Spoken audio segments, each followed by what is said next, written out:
Hello everyone, welcome to the golden days career point. आज की class में सामान्य जीव विज्ञान का प्रैक्टिस सेट नंबर 8 सॉल्व करेंगे और इस प्रैक्टिस सेट में भी पूरे 20 क्वेश्चंस को हम लोग यहाँ पर देखेंगे। ठीक है, सॉल्व करेंगे इनको। और ये जो क्वेश्चंस हैं ये प्रीवियस ईयर्स के जो कॉम्पिटिटिव एग्जाम्स हैं, ठीक है, उनमें पूछे गए हैं। तो चलिए शुरू करते हैं। पहला क्वेश्चन आपके सामने, हमारे शरीर को ऊर्जा निम्न में से कौन देता है? ऑप्शंस हैं विटामिन, जल, कार्बोहाइड्रेट या फिर प्रोटीन। देखिए, जो भी भोजन हम लोग ग्रहण करते हैं, ठीक है, उसमें पाचन के फलस्वरूप कई पोषक तत्व शरीर को प्राप्त होते हैं और सभी पोषक तत्वों का अलग अलग रोल होता है। तो यहाँ पर ये पूछा गया है कि किस पोषक तत्व के द्वारा शरीर को एनर्जी प्राप्त होती है। ठीक है, तो यहाँ पर सही जवाब ऑप्शन नंबर 3, कार्बोहाइड्रेट के द्वारा शरीर को एनर्जी प्राप्त होती है। बाकी जैसे विटामिन हो गए, ये उपापचयी क्रियाओं में भाग लेते हैं, ठीक है। और प्रोटीन क्या होते हैं, इनके द्वारा मसल्स आदि का निर्माण होता है। चलिए नेक्स्ट क्वेश्चन, क्वेश्चन नंबर 2, निम्नलिखित में से कौन मलेरिया पैदा करता है?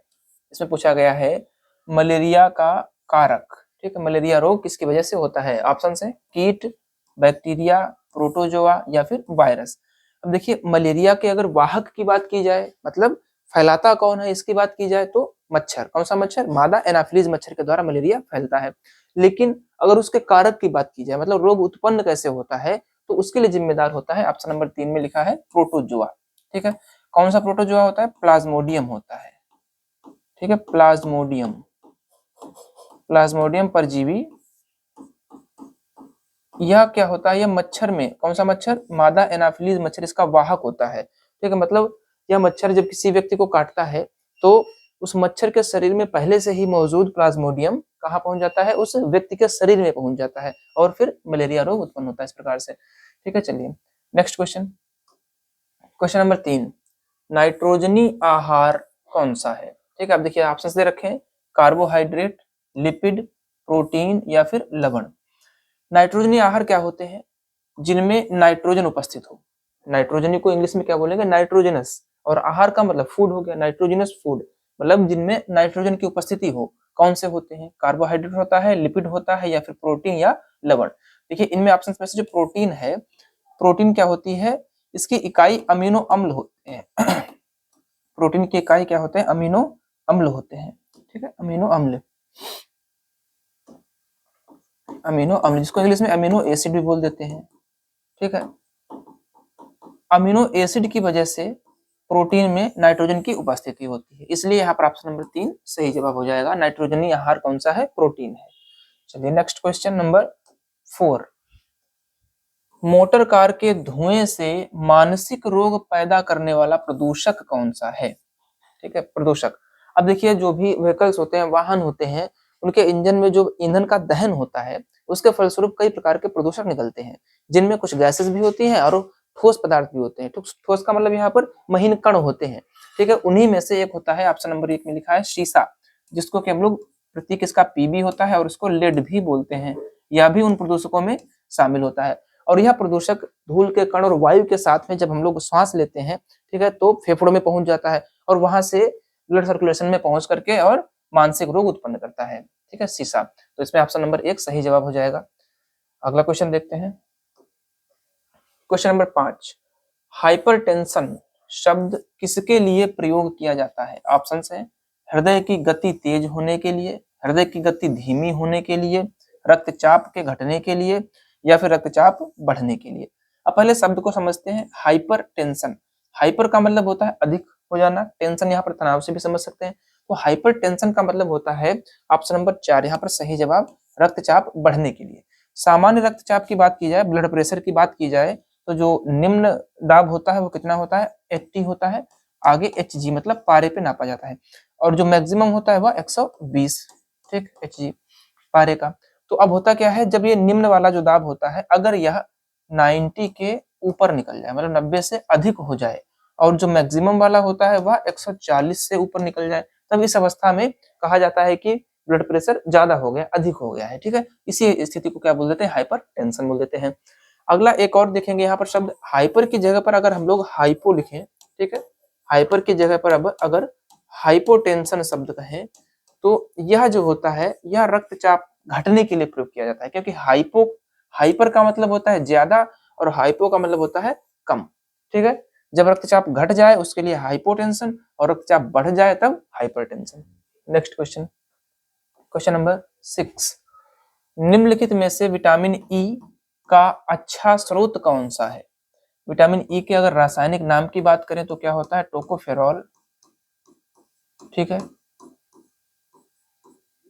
और विटामिन ई की अगर कमी हो जाए शरीर में तो जनन क्षमता पर प्रभाव पड़ता है। यहाँ पर ये भी क्वेश्चन याद रखेंगे, विटामिन ई की डेफिशिएंसी से क्या होता है? जनन क्षमता पर प्रभाव पड़ता है। ठीक है, अब यहाँ पर पूछा गया कि विटामिन ई का सबसे अच्छा स्रोत कौन सा है, तो मांस ऑप्शन दे रखा है, घी है, पीला योक है और ताजी सब्जियां।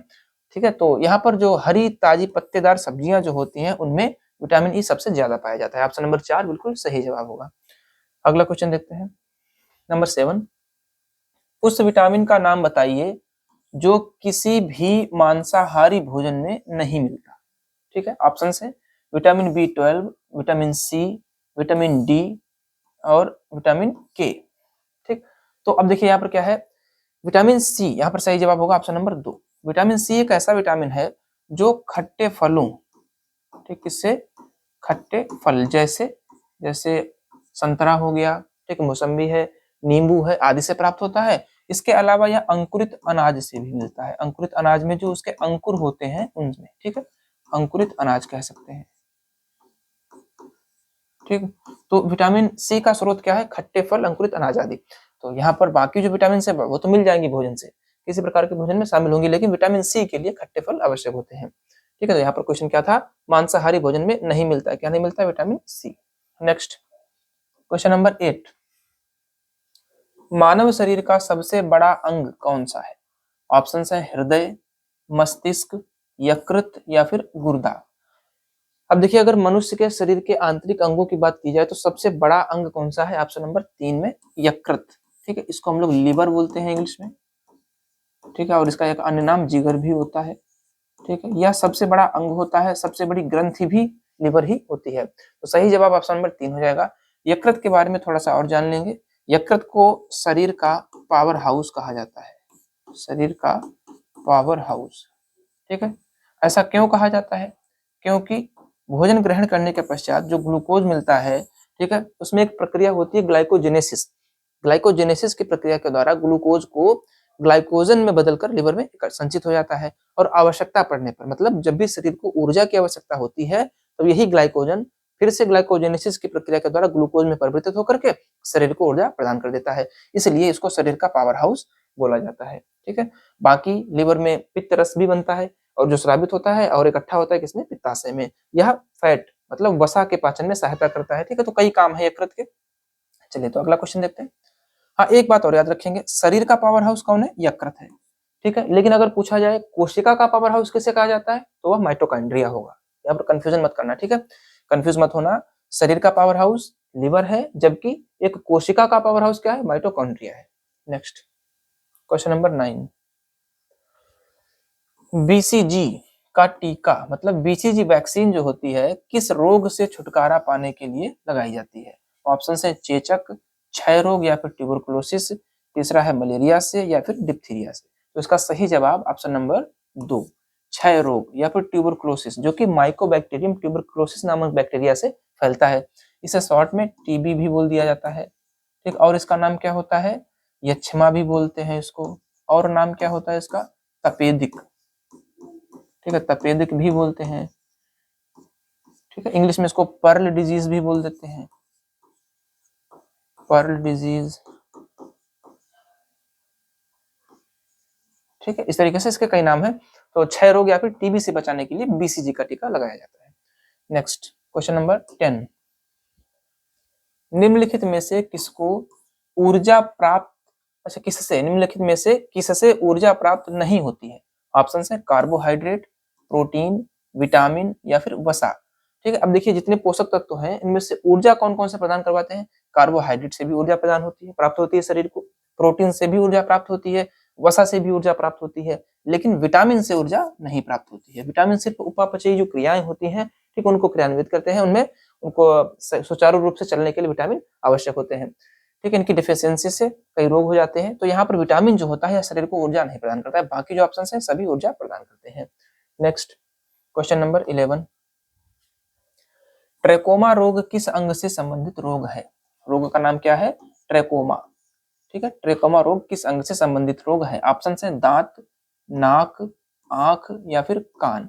इसका सही जवाब ऑप्शन नंबर 3, ट्रेकोमा रोग आंख से संबंधित है। इसमें क्या होता है, इसमें कार्निया जो होती है उसका आकार बड़ा हो जाता है। एक कार्निया के आकार में वृद्धि हो जाती है और जिस वजह से क्या होता है, रोगी जो है वो आकार में वृद्धि, ठीक, इसकी वजह से रोगी ऐसा लगता है जैसे नींद में हो। ठीक है, नींद में जैसा हो ऐसा प्रतीत होता है। चलिए नेक्स्ट क्वेश्चन नंबर 12, पराग की सुग्राहिता। ठीक, पराग का मतलब क्या होता है, जो फूलों में पराग कण होते हैं वहां से मतलब है इसका। ठीक, पराग की सुग्राहिता ब्रैकेट में लिखा है संवेदनशीलता का क्या कहलाती है? अच्छा, क्या कहलाती है? संवेदनशीलता मतलब सेंसिटिविटी। ठीक है, सेंसिटिव होना। अब यहाँ पर पराग की सुग्राहिता, तो ये ऐसा होता है कभी कभी कई लोगों को शिकायत होती है कि कोई फूल सुगंध ले ली उसकी, सूंघ लिया फूल तो कभी छींके आने लगती हैं, ठीक है, जुकाम हो जाता है या फिर सर दर्द वगैरह ऐसी कोई समस्याएं होती हैं। इसको हम लोग सामान्य भाषा में एलर्जी भी बोल देते हैं। ठीक है, एलर्जी। अब यहाँ पर पूछा है कि पराग की सुग्राहिता को इनमें से क्या कहते हैं? ऑप्शन है पीलिया, अति तनाव, आधा सीसी या फिर शुष्क घास ज्वर, हे फीवर। ठीक है, पीलिया मतलब क्या हो गया, जॉइंटिस जो कि लीवर को प्रभावित करता है। अति तनाव इसको हाइपरटेंशन भी कह सकते हैं, बहुत ज्यादा तनाव होना। आधा सीसी इसमें सर दर्द होता है। ठीक है, शुष्क घास ज्वर, ये देखिए हे फीवर, अगर इसको इंग्लिश में लिखें HEY, हे फीवर। ठीक है, हे फीवर मतलब हे का मतलब होता है सूखी घास या फिर भूसा। ठीक, यही संबंधित है इससे भी। तो ऑप्शन नंबर 4 बिल्कुल सही जवाब हो जाएगा। पराग की सुग्राहिता का मतलब क्या है? शुष्क घास ज्वर या फिर hay fever. Next question number 13, दूरदृष्टिता। दूरदृष्टिता को दूरदृष्टि दोष भी कहते हैं। ठीक है, इसको ठीक करने के लिए कौन सी युक्ति का प्रयोग किया जाता है?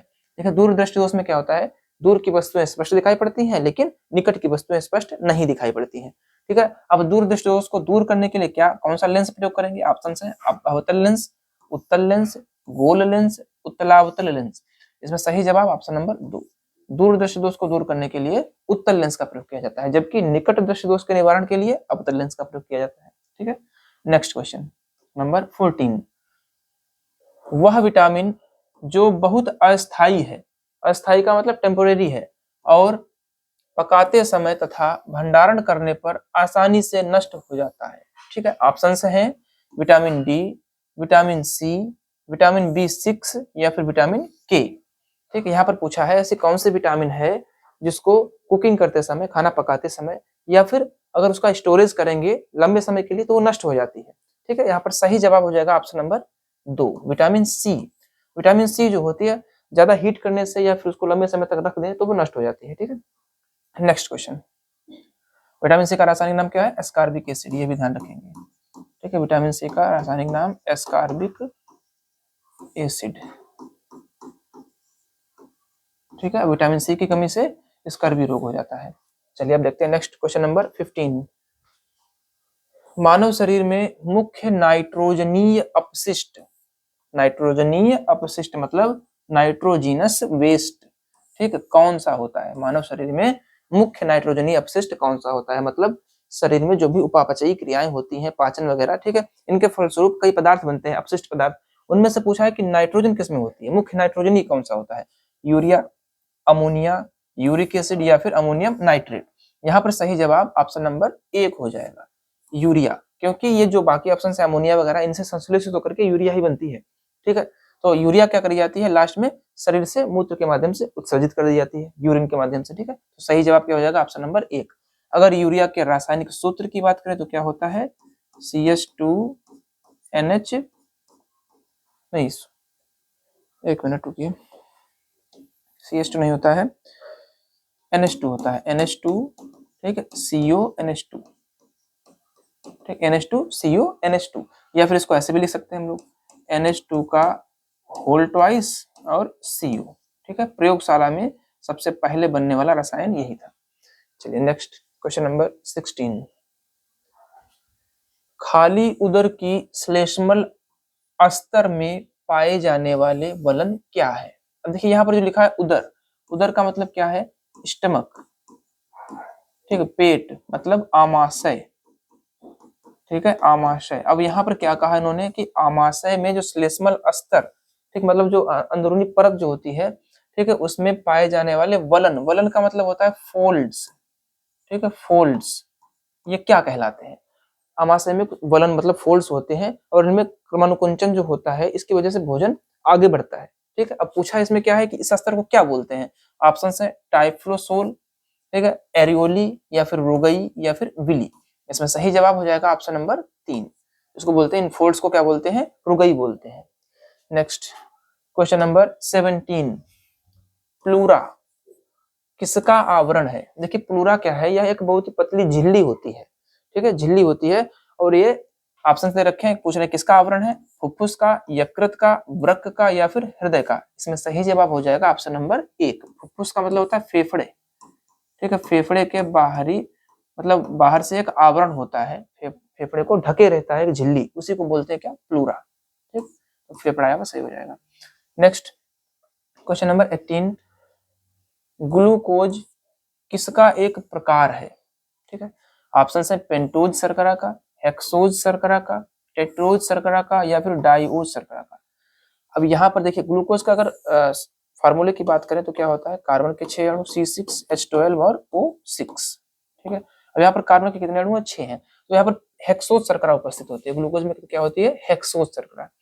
चलिए नेक्स्ट क्वेश्चन नंबर 19, ओमेगा 3 इसका एक वर्ग है। ओमेगा 3 किसका वर्ग है? वसीय अम्ल, विटामिन, प्रोटीन या फिर डेयरी उत्पाद। अब देखिए ओमेगा 3 जो होते हैं वो क्या होते हैं? फैटी एसिड्स होते हैं। ओमेगा 3 फैटी एसिड, मतलब फैटी माने वसी, एसिड्स माने अम्ल। ऑप्शन नंबर 1 सही जवाब, ठीक है। चलिए आज का लास्ट क्वेश्चन देखते हैं, क्वेश्चन नंबर 20। लिखा हुआ है शुष्काछिकोप का मनुष्यों में प्रकोप किस विटामिन की कमी से होता है? पहले इसको समझ लेंगे, शुष्काछिकोप क्या होता है। इसको इंग्लिश में बोलते हैं हम लोग जीरोप्थेल्मिया, ठीक है, क्या बोलते हैं? जीरोप्थेल्मिया। और इस रोग में जो आंखों में जो तैलीय ग्रंथियां होती हैं जिसकी वजह से जो आंखें हैं उसमें शुष्कपन नहीं आता, रूखापन नहीं आता है, ठीक है। लेकिन जब ग्रंथियां काम करना बंद कर देती हैं तो उससे तेल वसा स्रावित नहीं हो पाती है तेल, ठीक है। इस वजह से आंखों में शुष्कता आ जाती है, ठीक है, और वो आगे चल करके कई बीमारियों का कारण बनती है। और ये किस विटामिन की कमी से होता है? विटामिन ए की वजह से, ठीक। आगे चल करके रतौंधी भी इसी की वजह से हो जाता है, जीरोप्थेल्मिया की वजह से, ठीक है। तो यहाँ पर सही जवाब क्या हो जाएगा? Option number 3 vitamin A. Vitamin A का रासायनिक नाम क्या होता है? रेटिनॉल, ठीक है। विटामिन ए का रासायनिक नाम रेटिनॉल। और इसके जो स्रोत होते हैं वो क्या होते हैं? हरी पत्तेदार सब्जियां। चलिए, तो इस प्रकार से हम लोगों ने यहाँ पर 20 प्रश्न कंप्लीट कर लिए हैं, ठीक है। आने वाली क्लासेस में भी हम लोग ऐसे प्रैक्टिस करते रहेंगे। अपनी तैयारी को बेहतर रूप से जारी रखिए, बने रहिए गोल्डन रेस कैरियर पॉइंट के साथ। Thank you very much.